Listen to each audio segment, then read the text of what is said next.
বিস্ফোরক ঘটনা জানিয়েছিলাম, সেটা হচ্ছে চট্টগ্রামের কক্সবাজারের যে কাপাস ঘোলার যে একটি খাল রয়েছে, সেই খালে একটি শিশু নিখোঁজ হয়ে যায়।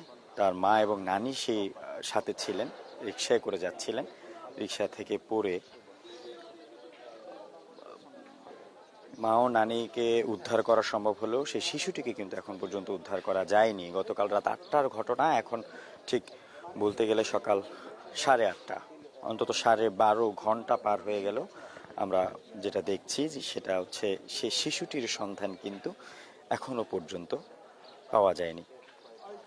আমরা গতকাল রাতে ফায়ার সার্ভিসকে আমরা প্রথমে দেখেছি যে উদ্ধার তৎপরতা চালাতে তাদের ডুবুরি দল সেই শিশুকে উদ্ধারে এই খালটিতে কার্যক্রম পরিচালনা করে, এবং পরপর বাংলাদেশ নৌবাহিনীর ডুবুরি দল তারা কিন্তু আসলে আমরা দেখেছি সেই জায়গাটিতে আসে এবং তারা তাদের যে উদ্ধার কার্যক্রম সেই উদ্ধার কার্যক্রম পরিচালনা করে। আমরা এখন যেটা বলতে চাই সেটা হচ্ছে এখনো পর্যন্ত আমরা দেখছি যে নৌবাহিনীর 15 সদস্যের একটি ডুবুরি দল আজ সকাল থেকেই অর্থাৎ ভোর থেকেই তাদের যে উদ্ধার কার্যক্রম সেই উদ্ধার কার্যক্রম শুরু করেছে। এবং আমরা দেখছি এবার কিন্তু যে জায়গাটিতে শিশুটি পড়ে গিয়েছিল এবং যেখান থেকে নিখোঁজের ঘটনা, সেই জায়গাটি থেকে একেবারে শুরু করে খালের শেষ যতটুকু রয়েছে ঠিক ততটুকু পর্যন্তই কিন্তু আমরা দেখছি যে তাদের যে ডুবুরি দল রয়েছে তারা একেবারে চিরুনি অভিযান করছে। চিরুনি অভিযান এই কারণেই বলছি যে তা খালটির প্রস্থ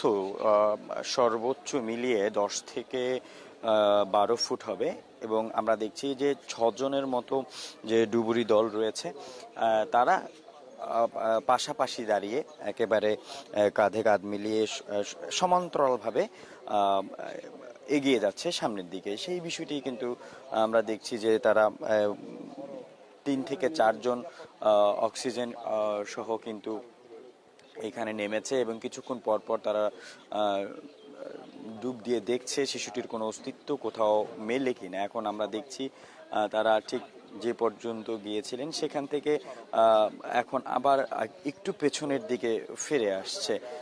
মূলত যে বিষয়টি বলবো সেটা হচ্ছে এই খালটিতে প্রচণ্ড ময়লা ছিল এবং জোয়ার ছিল সেই সময়টিতে, যার কারণে বাচ্চাটির বয়স যেহেতু 6 থেকে 7 মাস ধারণা করা হচ্ছে, সেই কারণে বলা যায় যে স্রোতে সেই বাচ্চাটি সেখান থেকে অনেক দূরে চলে যায়, এবং সেই স্রোতেই